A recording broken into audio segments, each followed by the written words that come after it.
going on, guys, and welcome back to our Surviving Java series. And today we are going to be working on an ancient city build. Now, I was I'm in an RM for probably the better part of about a week and a half as to what I wanted to work on in the ancient city. We've got quite a lot already going on over there, so what we'll do is we'll actually hop over there and I will walk you through my plans for today. I have no idea how long this project's going to take, but we will see how we get on. So I will meet you over there because it's a very, very long train journey over there. And we're finally here. So now what I was thinking, because we've got quite a lot already sort of done in here, so we've got our pathways that lead round to our berry farms, which are run by snow foxes, and that runs all the way back up to the central area where we've got all of our villagers on either side of our main walkway. And because we have switched out the entranceway to be this sort of like circular and sort of futuristic design, what I'm thinking is that we work on the main sort of central portal area and all of the surrounding walls. So all of this like surrounding wall here that comes around, as well as this little walkway and the entire portal. What I didn't realise when I first started designing this is that the portal itself is done in the shape of a warden's head. So we've got our ear over here, the other ear over here, and then you've got the main head in the middle, which is, I didn't realise it until I started editing it in a test build to sort of design something I was happy with. But what we're going to be doing is switching out the shape and sort of obviously the block palette as well to match the rest of our block palette. But we want to swap out the shape just to make it seem a little bit more sort of futuristic and match in with our current theme, because having a big square, I did try numerous different designs, having it within a similar shape to that, but nothing that I was coming up with I was overly happy with. So we're going to be getting rid of the entire sort of portal shape and replacing that to make it look a little bit more space agey, futuristic and modern. And then we're going to be swapping out all of these surrounding walls and walkway with our block palette that we are using, but we're going to be keeping the similar shape and size of the actual surrounding wall itself. So nevertheless, let's just jump straight into it of a massive long time lapse, which is probably going to take me the better part of a couple of days to do. It's probably going to take me the better part of a day of playing just to tear all of this down. So I need to tear this down to the studs, obviously being careful not to tear down our library underneath. But I need to tear down everything from the outside wall here, all the way around the portal, as well as all of the blocks around the portal itself. Hopefully there's no hidden shriekers, because I really don't want to have to deal with any of the wardens. What button are we pressing? Oh, it's F4 to get out of that. My bad. Oh, slime block. So yeah, also I did see that they was messing around with the villager traders. Traders? No, that's not even a word. The villager trades. And I am actually massively in favour of them nerfing the villagers, because they are horribly, horribly overpowered. Like, you should not be able to get the amount of resources and books as easily as we are getting them. I'm just hoping that when they implement it, that it's not done retroactively, meaning that they won't actually affect the villagers we've already got in place. So these will sort of become legacy villagers if they continue to have their trades that they've currently got. But I am definitely in favour of them nerfing it, because they are horribly, horribly overpowered, and they have been since you was able to actually get their trades down to 1 emerald apiece. And like, you can pretty much get everything you need by just trading in between villagers, just powering them off of a single melon and pumpkin farm, or just a pumpkin farm you can probably power it off of. But yeah, nevertheless, let's jump straight into this time lapse now before I jibber jabber on too long. So I'll catch you after that.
Alright, I am thinking that slimes are just hunting me down now. If you can hear the squelching in the background, it is because we've got a bunch of slimes jumping around. Because everywhere down here is obviously spawn proof, up here where I've torched it all up has obviously been a slime chunk, so that is fun. Now, hopefully you've enjoyed the time lapse. Hopefully it came out alright. Now, I've gone for obviously the futuristic look, so I've gone for the circle portal. Now, we have actually got the pathway that leads up to it, and then we've got a different staircase on either side of this bridge that goes across. The reason that I've done the bridge going across this section is because obviously at some point I'm hoping they're going to do something with this portal, and that way we can just extend the stairs that come up to here and go up to the portal itself. If you're wondering what's in this random chest over here, it is actually... Why is that in that hand and why is my food in that hand? I thought that was really weird. I couldn't see my right hand for some reason. We've got the golden apple that was in the chest in the center just up here. Now I've obviously gone for the polished quartz look, and then we've got lighting going around all the outside with sea lanterns just underneath there. On top they're covered by the carpets that cover the walkway, so all of the outside is lit up pretty well. On the inside we've got the glowberries on the indents of the walls going all the way around the center. We've obviously got our library that's just underneath. We're using the what's it called, crying obsidian, in order to give another sort of shallow lighting effect, just so all of this area is actually lit up very, very well. And that is the whole center section now fully redone. So quite a lot of the areas actually being redone now. We've obviously got most of that side, and we have still got a lot of area to do improvements, like this entire structure here needs to be done. This one here, that walkway over this side, we've got a couple of buildings over here that need to be redone. We've got one of the dome structures here still to work on, and we've obviously got all of the back section here which we've not gone near or touched. And that is because I'm still trying to decide whether or not I want to do another section of the village of trading going this way. What I did realise halfway through designing this is that the portal itself, for some reason, this walkway is centered around an odd number, so it's got a central point. Now, I did not bother counting the number of blocks that's in the portal, but the portal is actually an equal number of blocks. So if you can't realise, this was driving me insane when I was designing it, that one side is actually one block further out than the other side. Ooh. So this side lines up directly with them blocks, while them ones actually overhang by a block. And that is because the portal is an even number. But the rest of the build is done centered around an odd number, which is the main pathway that leads up to the center. But nevertheless, what we want to now do is work on changing some of this block, the surrounding block that goes around the walkways and around the central point here. I do actually want to leave this structure here because at some point I am going to want... Can we, is this something that we can't do? There we go. I do actually want to extend this pathway going off into here and around there, so we're not going to worry about that. But all of this section here, the normal floor ground that surrounds just the outer edge, I don't know what I want to do with this, because this is obviously the pathway that leads off from the center point there. I may leave that, and then we want to convert the rest of this edge going around here, and we want to change it to the sort of overgrown look that we've got going on around here. So we've got a bunch of moss around here, and I do like the way the moss green looks against the quartz, so I've brought a whole bunch. Why are you swapping fireworks now? What is going on? Oh, it's trying to switch my fireworks out because I've used up the majority of my normal fireworks. So let's change that. Do one of them, put you back, thank you very much. So I've actually brought a bunch of moss, a whole bunch of the different mossy type decorations, and then we've also got a bunch of flowers and mossy cobble, mossy stone bricks, as well as some of the pathway and grass. And we've also got I brought over another bunch of quartz because I blew through nearly my entire surplus of quartz that I had. I'm trying to figure out where I left the quartz though. Did I pick it up? Yeah, I did. So that's actually in there, which is all happy days. So yeah, what I'm going to do now is we'll probably jump into another time lapse of me going around and sort of converting a lot of this we are probably going to want to change that. So let's put a bunch of these up here. You can come up here. We are going to want to grab some quartz slab and just do a trim around the bottom here, because obviously we don't want the moss. We don't want the moss of that wall section sort of intersecting with what we're going to be trying to do with the floor changing. Oh, dude, come on. Changing the floor to moss. We are obviously going to have to figure out some better lighting, because I was thinking the glow berries coming from the ceiling, but obviously for them to light up the ground, we'd have to have them hanging pretty freaking low, and I don't want them, right? Oh, dude, really? I don't want them actually hanging that low. Oh, hello, Mac. I've not actually been on for like a week or so, but I'm fairly sure Mac's been on a lot more regular than I have been for the past weeks. I've been dealing with IRL crap, which is always fun and games. So let me just put this block like so. And we're obviously, I don't know what to do about this, because most of the wall comes out over this section, doesn't it? Yeah, I may actually just bring this wall down and cut it off from there. I don't know what I want to do with this area. I'm sure I'll figure it out. But yeah, what I'm going to do is probably jump into a bit of a time lapse of me doing this. I'm probably going to be doing it a lot longer than what the time lapse is going to be for, because controlling a time lapse when I'm covering such a large area, because I want to do all of this area going around there. Have I got any bone meal? I know that I've got bones over here somewhere. I did bring a bunch of moss with me, because obviously there's a lot of stuff that doesn't turn into the moss when you bone meal it, like the skulk and whatnot. So that's going to be fun working around. Let me go and grab some bone schmeal, which is just over here. Hello. Let's grab a bunch of you. I am going to actually go and clear out all of these at some point as well, which I've sort of been neglecting to do. I have got Steve on already, clearing a bunch of stuff that I was working on over at the base place area. And it wasn't nothing important working on over there. I was just doing some block swapping over at the, whatchamacallit, over in my little cubby hole where my bed and stuff is where I've decided to do some block swapping, because all of that was still the normal garbage stuff. Oh god. I don't even know what the colour of the grass is going to be like.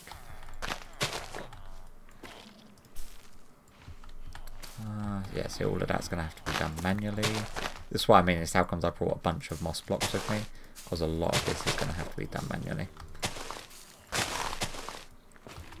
There we go. Now the grass is sort of a, I don't know what colour that is. It looks like a savanna type colour. But yeah, this is going to be my life for the foreseeable future. So let's hop into a time lapse, and we are going to want to grab some more quartz slabs, aren't we, in order to do that trim. It's one thing that I'm going to and ah a little bit here, because trying to do a time lapse when I'm running around doing all of the edges like this, I don't know how well it's going to come out. So I'm going to be jumping from section to section, doing all the little trims and inseams, running back and forth, and yeah, I'm not too sure how well the time's going to come out. I'll record it in time-lapse format and just see how well I can edit it. So yeah, I guess I'll catch you back after I've done a whole bunch of this.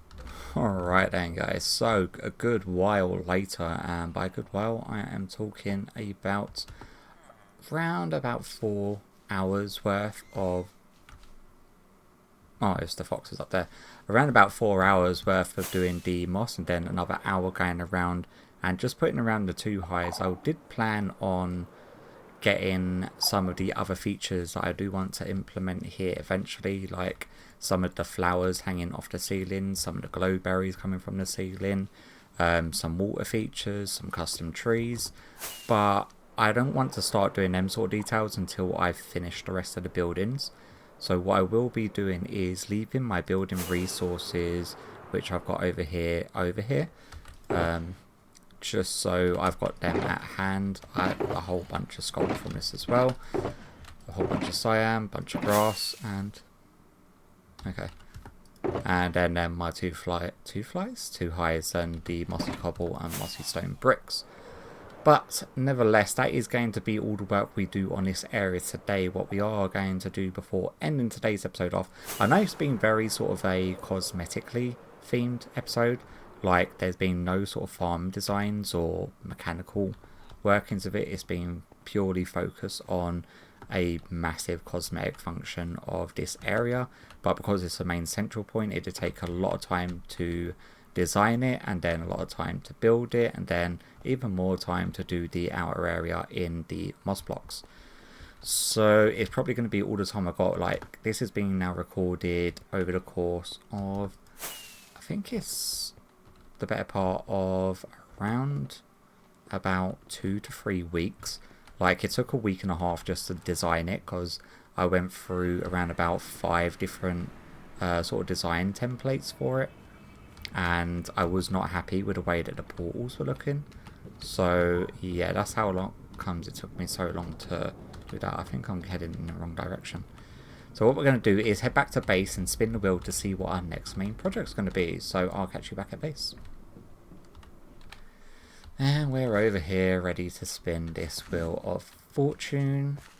Now, hopefully, we obviously got rid of one of the ancient city projects. I want it to be a farm project, but not a massive farm project, because at the point of starting this episode, I was around about 3 weeks ahead of recording.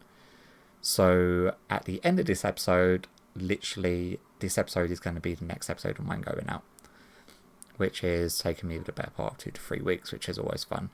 So I'm hoping that this one doesn't take me too long, because I'm hoping that after I do this episode, or whatever project this lands on, after I finish this project, then we could sort of shift our focus for a couple of weeks to do some sort of Halloween style themed builds.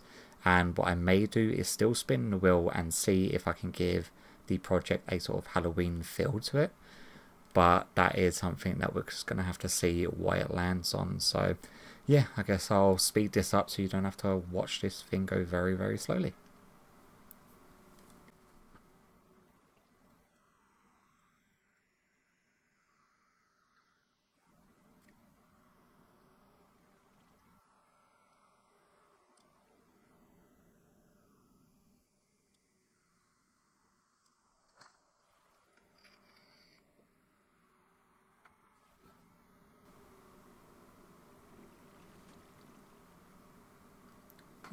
Okay, so we're on number 4. So number 4 is going to be this middle row here, so we can spin that again. So what's on the list? We've got Ancient City, Spider Farm, Item Display Map Project, Leather Armor is one of the sort of perk things that we have to run by, Ink Farm, what are the other ones? Industrial District Project, Neverwood Farm, and Super Speedy Tunnels. Hopefully it's the Super Speedy Tunnels. I've been hoping for that one for a while. Neverwood Farm wouldn't be a terrible one, because I do actually need wood farms, because I'm running very short on my supply of wood, and although Steak's not been on, I've actually broken his wood machine, so he's got over at his base. And I don't know how to fix it, because it literally blew half of itself up because I tried to grow a cherry tree in it, and it was not designed for cherry trees. But yeah, let's see where this one lands. Oh, we're on 5. Number 5. 1, 2, 3, 4. You know what? Ink Farm. I'm okay with that. That's not a bad choice, actually. Like, as far as projects go, I'm happy with that one, because It can be I'm obviously going to make it a lot more difficult than it needs to be, but for the project itself, why? I hate when it does that. There we go. Ink farm is going to be our next one on the project wall. I don't even know. We could probably go with our lapis armor, considering it's sort of like watery themed for our ink farm. I'm going to have to find some sort of hat that goes along with it though. But we will see. Nevertheless, that is definitely going to be the next project on our wall. No, next project for our next episode. And I've already got ideas on how I'm going to massively overcomplicate it. Nevertheless, hopefully you've enjoyed today's episode. I'm not sure if you've noticed, but today's episode I've tried my best to avoid saying and my god, does it take so much effort on my part not to break up what I'm saying with the word because I was noticing it more and more in my episodes that I was saying around about 20 times in each sentence, and it was actually driving me insane. So I've been trying really hard today, and although it's been a lot of work, because half the time if I don't break up my sentences with I tend to forget what I'm saying. But yeah, nevertheless, hopefully you've enjoyed today's episode, and hopefully I'll catch you all in the next one. Bye bye.